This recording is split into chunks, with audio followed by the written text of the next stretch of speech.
We are Doreen and Jody Garrett, the owners of Fairview Manor. We've lived in Clayton for 10 years and also own Lucky Star Ranch, a 2,000-acre farm in Clayton, New York.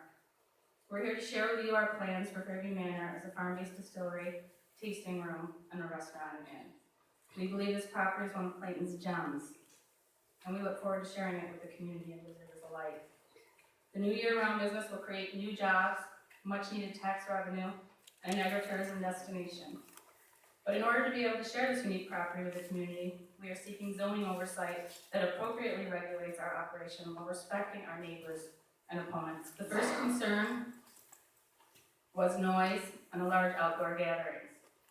To address this concern, in July, we permanently modified our business plan and will not hold any wedding receptions or large outdoor gatherings at the Fairview Manor property in the future. We have moved these to Lucky Star Ranch and are advertising accordingly. Our seasonal climate-controlled structure will be used for inclement weather dining and wedding ceremonies. Donations for use of the existing chapel will be donated to St. Mary's Food Pantry. The second concern was that we were going to be a party house. And I can tell you right now that this will not be a party house. We have made a significant investment in renewing this property and plan on having an upscale, high-quality establishment that will close at 11 p.m. My name is Mary Mascott. I live at 10707 Quebec Head Road, Clayton, New York. And I speak on behalf of a coalition of over 70 residents in the marine residential section of Route 12E that you saw a portion of it on a previous slide. So, what is our position of the neighbors and of the 12E coalition? First, let us say what we support. The coalition wants the Fairview Manor issue settled in a fair and responsible way, not in a way that will do damage to Clayton. The coalition supports the neighbors of Fairview Manor, who in July advised the owners of Fairview Manor that they would not object to various commercial activities at Fairview Manor, including a distillery, a tasting room, a retail shop, a small hotel, a restaurant, and a bar.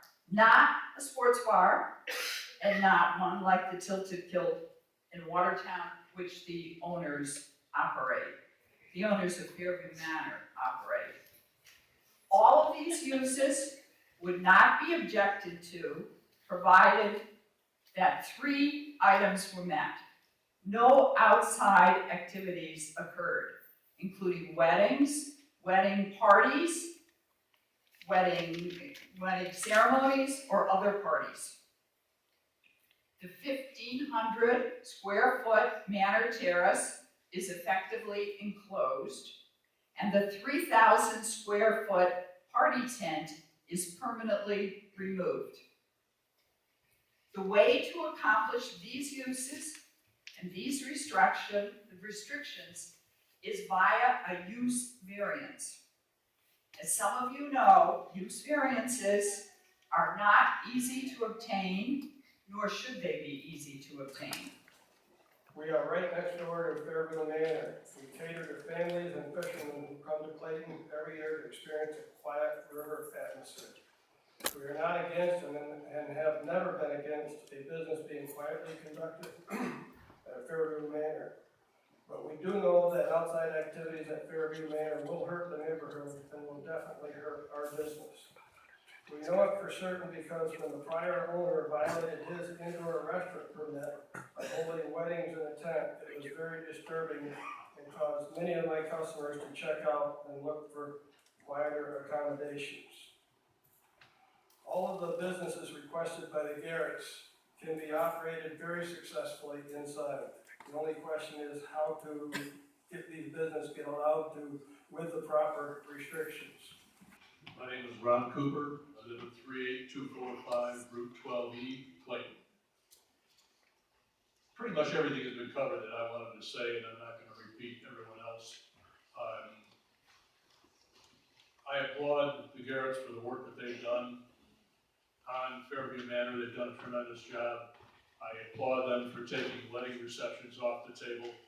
But with the tent still there and having people using that at night, 100 feet from Harvey's Cottages, it's not a harmonious use.